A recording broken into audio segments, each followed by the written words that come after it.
A cúpula de líderes coloca o Brasil na vitrine e o mundo olha com desconfiança. Destaco aqui o compromisso de eliminar o desmatamento ilegal até 2030. Mas nos 2 primeiros anos do governo Bolsonaro, o desmatamento aumentou. Políticos, ambientalistas e economistas criticam o discurso do presidente brasileiro. E afirmam que é muito diferente do que ocorre na prática. Determinei que nossa neutralidade climática seja alcançada até 2050. Qual é o planejamento para fazer isso que você está dizendo? Não tem. Determinei o fortalecimento dos órgãos ambientais. O IBAMA e o ICMBio estão desmontados. Duplicando os recursos destinados às ações de fiscalização. O que é possível dizer é que o que houver de disponibilidade, o presidente vai dobrar o recurso. Bolsonaro cobrou dinheiro para o desenvolvimento sustentável da Amazônia. O cheque não virá sem garantias. Entre falar e fazer tem um mar no meio, né? Vamos ver o que ele vai fazer. Um dia depois de prometer dobrar os recursos para a proteção do meio ambiente, Bolsonaro cortou 240 milhões em emendas parlamentares para a área. Nós não podemos esperar mais. Porque uma espera pode ter efeitos catastróficos. Não se trata mais de uma maldição para as futuras gerações. O homem está hoje no comando da 6ª extinção em massa, que já vem cobrando sua conta. No segundo episódio da série Planeta Ameaçado, pesquisadores procurados pela rede britânica BBC revelam os grandes vilões responsáveis por essa crise e a importância primordial de aumentar a fiscalização de práticas que estão destruindo a fauna do planeta sem que a maioria de nós nem perceba.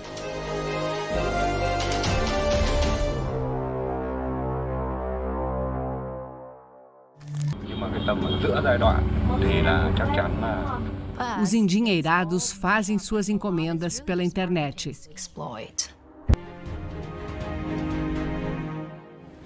E existe algo mais alarmante do que essas tristes estatísticas levantadas pela rede britânica BBC. É a ausência de dados, porque são esses números que servem de base para novas políticas, novas leis. Aqui no Brasil, os últimos dados sobre a pesca nacional são de 2011, 10 anos atrás. No ano passado, a ONG Oceana divulgou o mapeamento que fez, por conta própria, dos 118 principais estoques pesqueiros do país. Descobriu que só existem dados atualizados para 7 deles. Isso significa que o Brasil não tem ideia da situação de 94% dos peixes que explora comercialmente.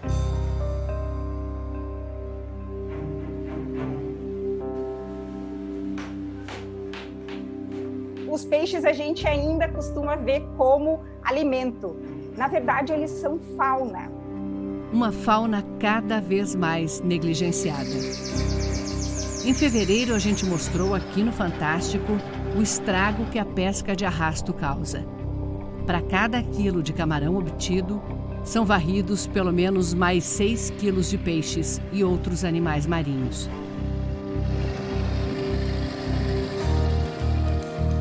O resultado da pesca predatória aparece na lista de peixes que são de interesse comercial e estão criticamente ameaçados aqui no Brasil. Em 10 anos, o número de espécies mais do que triplicou. Será que você em casa já ouviu falar do mero? Eles pertencem à família das grandes garopas, onde a gente tem os chernes, os badejos também. O mero é um peixe grande que leva 21 anos para formar uma nova geração. Em 65 anos, teve sua população reduzida em 80%. Foi preciso proteger a espécie. E de 2002 para cá, é proibido capturar, transportar, comercializar ou consumir mero.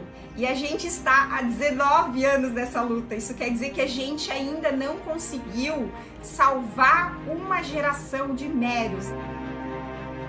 Ainda existem formas de se garantir uma pesca sustentável, que não leve tantos peixes ao risco de extinção.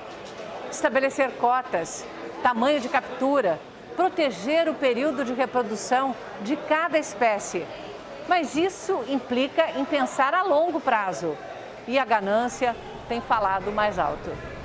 Nós estamos em abril e eu acredito que a gente tenha recebido mais de 20 relatos de capturas proibidas de mero nesse ano. O último foi há 3 semanas, no Pará, provavelmente durante um raro encontro para a reprodução. 23 meros que juntos deram mais de 1,5 toneladas. E as capturas ilegais rendem ainda mais destaque para o Brasil no vergonhoso tráfico de animais. É um crime que acontece do extremo sul do país até a Amazônia. Estima-se que a cada ano 38 milhões de animais sejam retirados das florestas brasileiras. Bichos selvagens transformados em mercadoria. A maioria dos animais capturados nem chega a esse mercado macabro.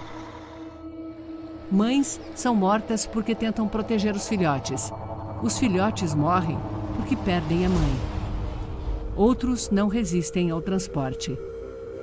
Você sobreviveria se fosse despachado pelo correio, trancado numa caixa e completamente imobilizado? De tão estressados, os papagaios arrancam as próprias penas. No Brasil, quem é condenado por capturar, perseguir ou matar um animal silvestre tem pena, se for condenado, de 6 meses a 1 ano de prisão. Na prática, quem é preso mais de uma vez acaba pagando em cestas básicas. Por isso, tem um projeto esperando para ser votado no Congresso Nacional que aumenta a pena de reclusão para 2 a 5 anos. Quanto mais bonito e raro, mais perigo para o bicho. Se não fosse esse desejo por ter os animais em cativeiro, eles não teriam desaparecido, no caso da ararinha azul da natureza, ou se tornado raro, como o bicudo se tornou. O pecado do bicudo é cantar assim.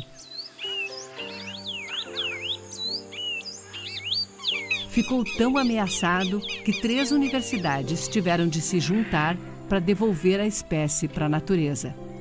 Hoje os animais mais traficados no Brasil são os passarinhos que cantam. Operações do IBAMA já mostraram que muitos criadores de aves legalizados são usados para esquentar mercadoria, que é registrar passarinho selvagem como se fosse criado em cativeiro. Tem uma frase que trinca-ferro que ganha torneio é trinca-ferro mateiro, ou seja, é o trinca-ferro vindo do campo, vindo da natureza.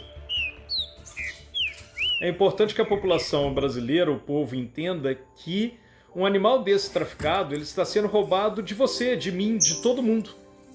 Roubados também das gerações que nem nasceram e nunca vão ouvir esses cantos.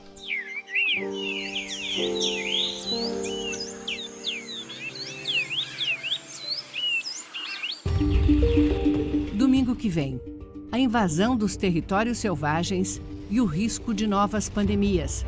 E as decisões que precisam ser tomadas agora para frear a 6ª extinção em massa.